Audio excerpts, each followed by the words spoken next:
I still hear the screaming, all of it. Every voice, every plea, every word they spoke while I destroyed them. 340 people. That is how many I tortured over 23 years as the king's torturer. 340 human beings whose bodies I broke, whose confessions I extracted, whose lives I ended even when their hearts kept beating. I remember every single one of them, not just their faces, not just their names. I remember what they looked like when they broke. The exact moment when the light went out of their eyes and they stopped being people and became just screaming. I am 51 years old. I have not worked in 8 years, but the screaming has not stopped. It is loudest at night. In the silence between my heartbeats, I hear them. 340 voices layered on top of each other, until I think I am going mad. Sometimes I drink wine until I pass out. Sometimes I just lie there in the dark and listen to what I did, because this is what I deserve. My name is Thomas. Thomas the Torturer. That is what they call me in the town where I live. The town where I worked. The town where the families of my victims still walk past my house and spit at my door. I was born to be a torturer. My father held this position. His father before him. For 8 generations, my family did this work. We were untouchable, necessary, cursed. When my father died, I was 14 years old. The position passed to me by blood and tradition. I did my first torture 1 week later. His name was John. He was 25 years old, accused of stealing a horse he probably did not steal. I can still see his face. Let me tell you what it means to spend 23 years breaking people for a king who called it justice. Let me tell you what happens to your soul when you become very, very good at destroying human beings. Let me confess everything, because I still hear them screaming, and I think I deserve to hear them forever. The torture chamber was in the dungeon beneath the castle. You reached it by descending 3 flights of stone stairs, each one colder than the last, each one taking you deeper into the earth, where screaming could not reach the world above. The chamber smelled like blood and piss and fear, old iron, torch smoke, damp stone that never dried, and underneath it all, something else, something like desperation soaked so deep into the walls that it had become part of the foundation. My father brought me there when I was 12 to begin my training. The work is holy, he said.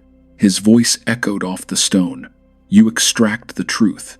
You serve justice. You serve God and King. He showed me the tools, the rack, a wooden frame with rollers at each end. You strapped a person down and turned the handles. Slowly, their joints would stretch, then dislocate, then something inside them would tear. If you kept turning, you could pull a person apart. The strappado, a rope and pulley system. You bound their hands behind their back and hoisted them into the air by their wrists. Their shoulders would dislocate almost immediately. You could add weights to their feet if they would not talk. The wheel, the boot, the collar, the chair, thumb screws, finger screws, knee splitters, the brazen implements whose names I will not speak because saying them aloud makes them too real. My father was patient, methodical. He taught me which bones broke easily, which joints dislocated with the least effort, how much pain a human body could endure before shock shut it down completely, how to keep someone conscious while you destroyed them. That is the art, he said. Any fool can kill. But to extract confession, to break the will while preserving the body, that requires skill. He was very skilled. I watched him work dozens of times, watched him turn the rack slowly, methodically, while the prisoner screamed, watched him ask questions in a calm voice, while his hands did terrible things, watched him write down confessions afterward, with the same hands that had just shattered someone's bones. He died when I was 14. A fever took him in 3 days, and I became the king's torturer. I was 14 years old. I had never done it alone, but I had no choice. If I could not do the work, I would lose the position. My family would lose the protection that came with it, the income, the house. We would be a torturer's family, Without the torturer's privilege, we would be nothing. 3 days after my father's burial, the king's chancellor came to my door. "There is a prisoner," he said, "a horse thief. He refuses to confess. You will make him talk." That was all. No guidance, no patience for my age. Just, "You will make him talk." They brought him to the chamber the next morning. His name was John. I learned that later. While he was strapped to the table, he was just the prisoner. He was 25 years old, thin, brown hair, a small scar above his left eyebrow, hands calloused from farm work. When he saw how young I was, something like hope flickered in his eyes. "Please," he said. His voice shook. "I didn't steal anything. I swear before God. I'm innocent." I believed him. It did not matter. The chancellor stood in the corner, watching, waiting. "Make him confess," he said. My hands were shaking. I wiped them on my tunic, reached for the thumb screws. The iron was cold, heavier than I expected.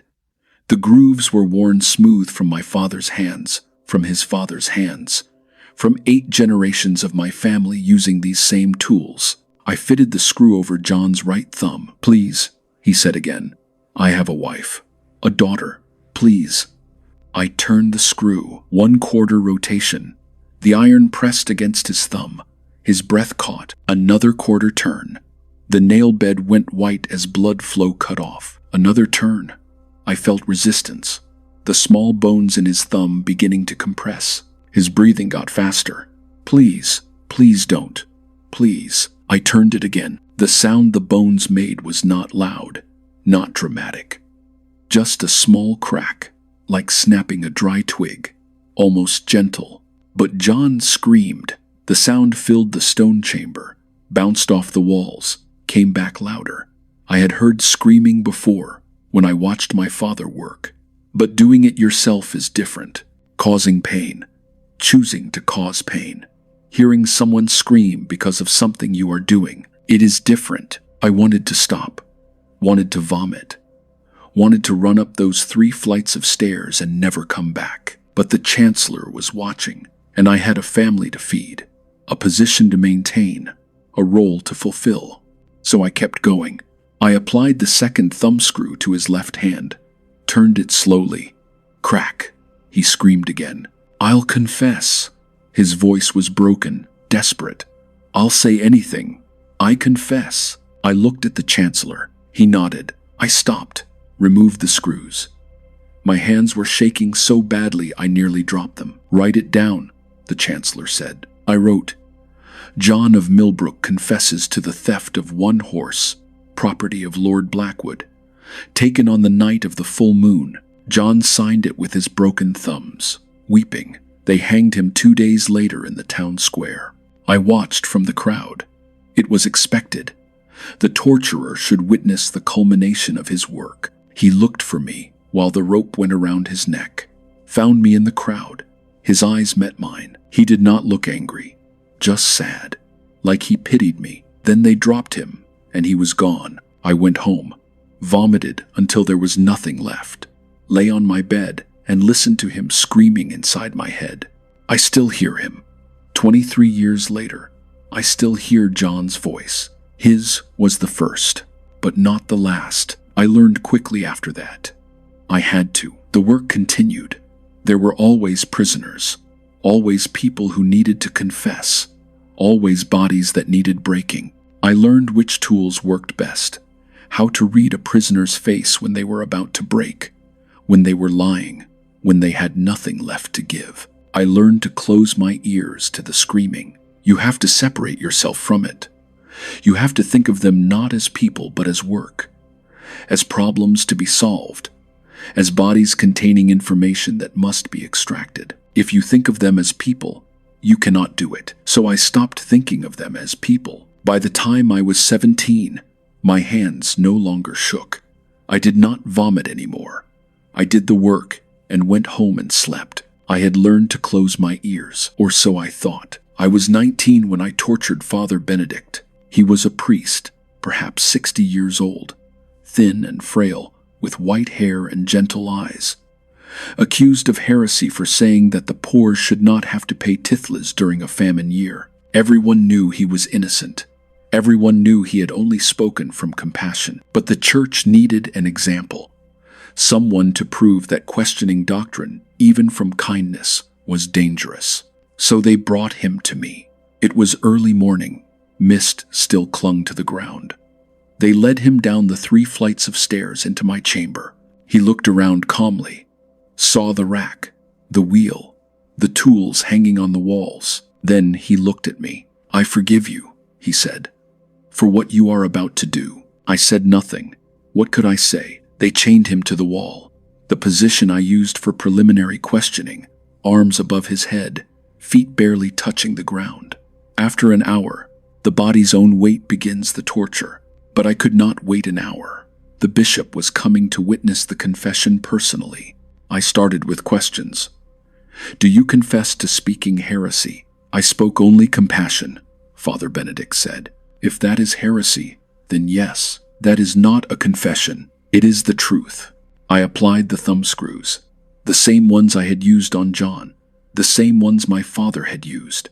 8 generations of confessions extracted with these same pieces of iron. I turned them slowly, methodically. Father Benedict's breathing changed. His face went pale, but he did not scream. Instead, he prayed, "Our Father, who art in heaven, hallowed be thy name." I turned the screws tighter. Crack. The small bones in his right thumb shattered. "Thy kingdom come, thy will be done." His left thumb, crack, "on earth as it is in heaven." Blood dripped from his nail beds. His hands were destroyed, but he kept praying. I moved to his fingers, fitted the finger screws one by one, turned them until each small bone cracked. "Give us this day our daily bread." 10 fingers broken. He was weeping now. Not from the pain, though. The pain must have been extraordinary. From grief, from what was happening to him. But still he would not confess what they wanted. I escalated, removed him from the wall, strapped him to the rack. "Please confess," I said quietly. "I do not want to do this." He looked at me. "Through the pain, through everything, you know I am innocent," he whispered. "Yes, then why?" I had no answer. I turned the rack's handle, slowly, a quarter turn. His body stretched. His joints creaked. "God forgive you," he said, "for you know not what you do." But I did know. I knew exactly. Another turn. His shoulders strained. I heard the tendons stretching. "Confess," the bishop said from the corner. Father Benedict closed his eyes, prayed silently. Another turn. His right shoulder dislocated. Pop. The sound was wet, terrible. He screamed then. Finally, a sound pulled from somewhere deep inside him. I stopped. "Confess, and it ends," I said. He opened his eyes, looked at me with something like love, like pity. "I confess," he whispered. "I confess to heresy, to speaking against God's holy church. I confess it all. It was lies. We both knew it, but I wrote it down. They burned him alive 3 days later. I watched from the crowd. It was expected. The flames rose slowly. Father Benedict stood in the center of the pyre. He was still praying. I could see his lips moving. As the fire reached him, his eyes found mine in the crowd. He was not cursing me, not begging, still praying, still forgiving. It took 7 minutes for him to die. I counted every second. When it was over, I walked back to the castle, went down the 3 flights of stairs to my chamber, looked at the rack, the tools, the bloodstains on the stone that no amount of scrubbing could remove, and I heard him, Father Benedict's voice, praying, forgiving me, joined by John's voice. The thief from 5 years ago, 2 voices now, inside my head, screaming and praying. I drank wine that night until I passed out. When I woke, they were still there. They have never left. I married when I was 22. Her name was Margaret. Her father was a cobbler who needed the marriage fee badly enough to overlook what I was. She was kind. She tried to love me. I think she truly tried. But how do you love hands that have broken 300 people? We had 3 children, 2 sons, 1 daughter. I loved them more than life itself. I would have died for them.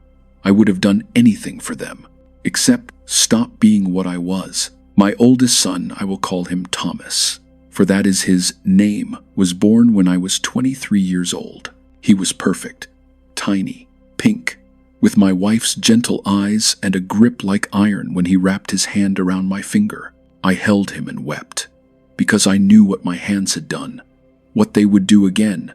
I promised myself I would be a good father, that he would never know the details of my work. But children always know. I was 26 when they brought me the child. His name was William.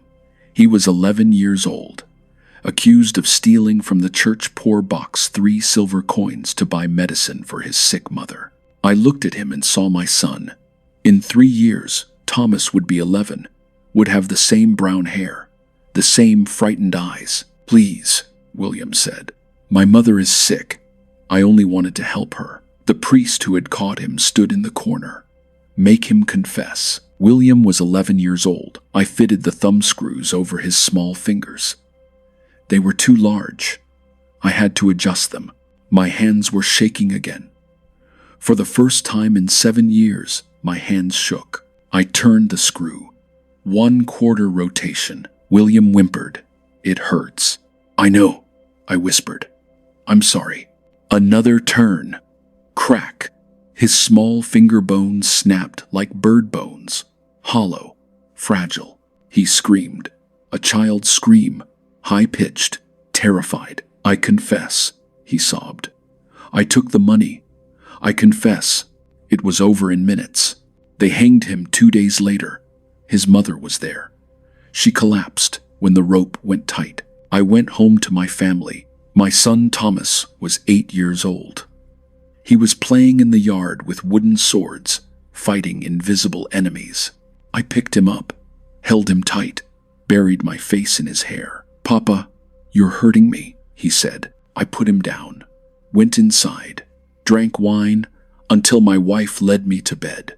That night I dreamed of William, but in the dream, he had Thomas's face. I woke screaming. My wife held me. "What is it? What's wrong?" But I could not tell her. How could I tell her I had tortured a child and then come home to our child and see no difference between them?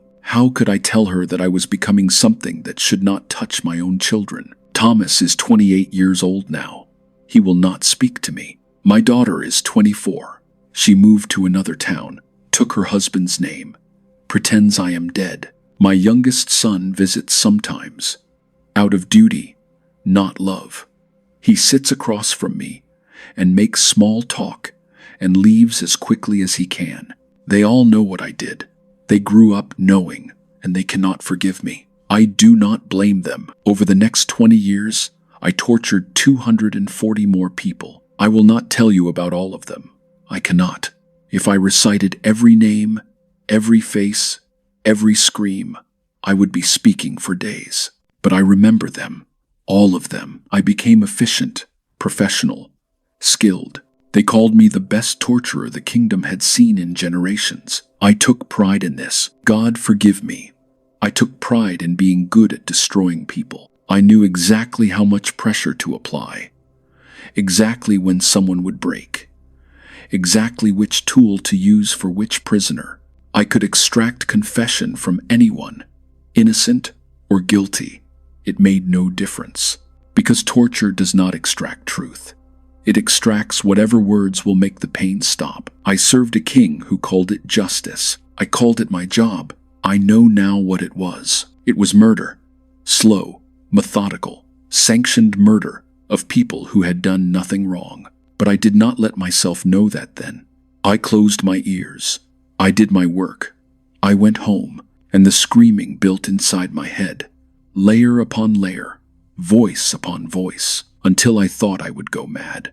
I was 43 years old when everything broke. Her name was Elizabeth. She was a widow, perhaps 45 years old, gray hair pulled back in a simple braid, thin, dignified, hands stained from working with medicinal herbs.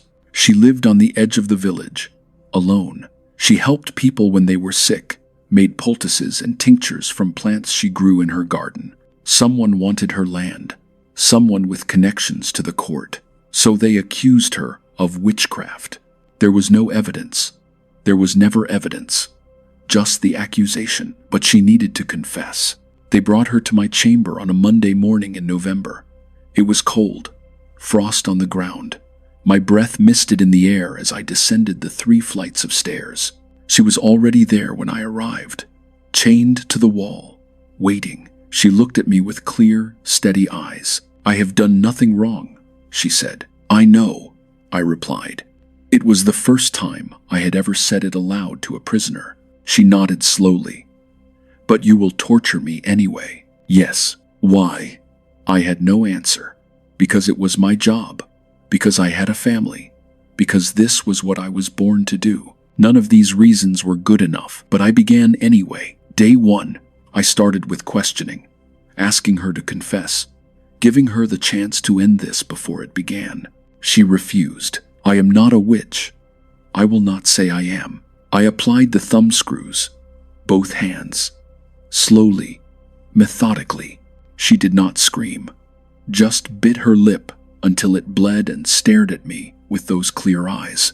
Crack, crack, 8 small bones breaking. "I have done nothing wrong," she said through the pain. I knew. I had always known when they were innocent. But I continued. Day 2, I escalated to the strappado, bound her hands behind her back, hoisted her into the air by her wrists. Her shoulders dislocated almost immediately. Pop, pop, the wet sound of joints separating. She fainted. I lowered her, revived her with cold water, raised her again. This time she screamed. But when I asked her to confess, she whispered, "I am not a witch." Day 3, the rack. I strapped her down. Her body was already broken. Shoulders dislocated. Hands destroyed. But she would not confess. I turned the handle. Slowly, her body stretched. I heard her ribs creaking, her hips straining. "Please," I said, and I was not sure if I was begging her to confess or begging her to forgive me. She looked at me. Through the pain, through everything. "You know I am innocent," she whispered. "Yes." "Then why?" I had no answer. I turned the handle again. Day 4, she could no longer stand. I had to carry her to the chamber. She weighed nothing, a broken bag of bones, but her eyes were still clear. "I am not a witch," she said. I wanted to stop. I wanted to let her go. I wanted to run from that chamber and never return. But the chancellor came daily to check on progress. The bishop wanted her confession. The man who wanted her land was growing impatient. So I continued. Day 5. Day 6. I will not tell you what I did on those days. I will not speak the names of the tools. I will not describe the sounds. I will only say this. I destroyed her. Methodically, professionally, completely, and she would not break. Day 7. I went to the chamber that morning and knew it had to end. Her body could not take another day. She was dying. I looked at her. She was barely conscious. Her body was ruined beyond repair. But her eyes were still clear, still defiant, still human. I leaned close, whispered, "Please, please confess. I cannot watch you die like this." She looked at me, and something in her eyes changed. Not breaking, something else. Understanding, maybe, or pity. "I am a witch," she whispered. Her voice was barely audible. "I consorted with demons. I cursed the village. I confess it all. It was lies. We both knew it, but I wrote it down with shaking hands. I watched them burn her 3 days later. She was too broken to stand. They tied her to the stake. The flames rose slowly. Her eyes found mine in the crowd. She was not praying, not cursing, just looking at me. She died slowly. It took perhaps 5 minutes. I counted every second. 300 seconds of Elizabeth burning alive for a confession I had tortured out of her, for crimes she did not commit, because someone wanted her land. When it was over, I walked back to the castle. down the 3 flights of stairs, into my chamber. I looked at the tools. The rack still had her blood on it. The stone floor was stained dark, and I broke. I actually broke. I fell to my knees and wept. For the first time since I was 14 years old, I wept. Not quiet tears. Sobbing. Wailing. Like an animal, I wept for Elizabeth, for the priest, for the child, for all of them, for 326 people I had tortured. I wept for myself, for what I had become. I was 43 years old. I had been a torturer for 29 years, and I could not do it anymore. But I did. For 5 more years, I did, because I had no choice. Because this was what I was. Because there was no escape from being born a torturer. I tortured 14 more people in those 5 years. 14 more voices to add to the screaming in my head. But something had broken inside me. I could not close my ears anymore.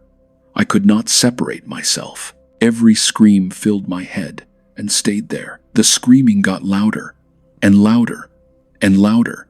I started drinking more. It did not help. I stopped sleeping. When I did sleep, I dreamed of them. All of them. 340 faces.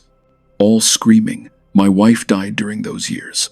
I like to think the fever took her, but part of me wonders if she willed herself to die, to escape being married to what I was. Her last words to me were, "I tried to love you, not I loved you. I tried." When I was 48, I could not continue. I went to the king's chancellor, told him I was too old. My hands were not steady. My hearing was damaged. "Your son is of age," he said. Thomas, my oldest boy, 26 years old, married with a child. "No," I said, "it is tradition. Your family." "No." I said it with a force I did not know I possessed. "The tradition ends. Find someone else." He studied me for a long moment, saw something in my face that made him hesitate. "Very well, but you will train your replacement." So I did. I trained a man named Richard, taught him everything my father had taught me, everything I had learned in 29 years. I watched him do his first torture, watched his hands shake the way mine had shaken, watched him vomit afterward the way I had vomited, watched him begin the same descent into hell. Then I walked away. That was 8 years ago. I have not tortured anyone since, but I still hear them screaming. I live in the same town where I worked for 29 years, in the same house, on the same street. The families of my victims walk past my door every day. They know who I am, what I did. Some spit when they pass. Some look away. Some stare with hatred so pure it could burn. I deserve all of it. I see them in the market. The mother whose daughter I broke on the rack. The father whose son I blinded. The brother whose sister I destroyed. They see me and they remember. I remember too. I tried to forget. I burned my records. I drank until I could not remember my own name. I stayed away from the market for months. But at night, they come back, not as a crowd. One by one. John, the first, the horse thief, 25 years old, brown hair, scar above his left eyebrow. He said please 17 times before he confessed. I counted. I can still see his face when the rope went around his neck. The way he looked at me. Not angry, just sad. Father Benedict, 60 years old, white hair, gentle eyes. He prayed for me while I broke him. "God forgive you," he said, "for you know not what you do." I still hear that prayer. William, the child, 11 years old, brown hair, eyes like my son's. He cried for his mother while I broke his fingers. They hanged him and his mother collapsed. I went home to my own child that night.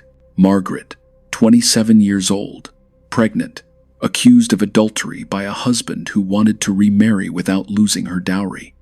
She begged me to spare her baby. I could not. She miscarried in the cell the night after I tortured her, bled to death alone. Edward, 15 years old, accused of speaking against the king. He looked like my son would look in a few years. I made him confess treason. They beheaded him, Catherine, 32 years old, red hair, accused of witchcraft because her neighbor envied her beauty. She did not scream, just stared at me with contempt while I worked. They burned her alive. She never broke, never confessed, just died defiant. Elizabeth, 45 years old, gray hair in a braid, hands stained from herbs. Took 7 days to break. Confessed to crimes she did not commit. I watched her burn. Counted 300 seconds. I remember all 340 this way. Every face, every name, every word they said, every sound they made when they broke. I remember the exact moment each one stopped being human and became just pain. I did this for 29 years. I did this. I told myself I had no choice. I told myself it was my job, my duty, my heritage. But I had a choice. I could have refused. I could have walked away. I could have let them kill me rather than become what I became. But I chose to survive. I chose to do the work. I chose to close my ears to the screaming. And now I cannot close them anymore. 340 people. I can recite all their names from memory. I have them carved into my brain like epitaphs. I was born to be a torturer. My father was a torturer. His father before him. 8 generations. I was the last. My son refused the position. He will not speak to me. But he refused. The tradition ended. That is my only legacy.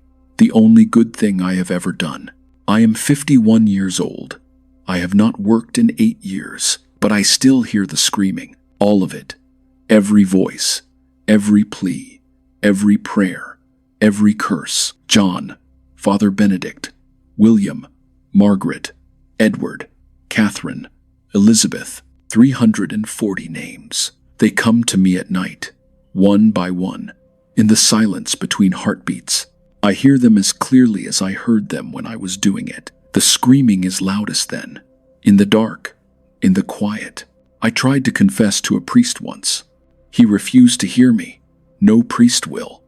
What I have done is beyond absolution. I tried to drink myself to death.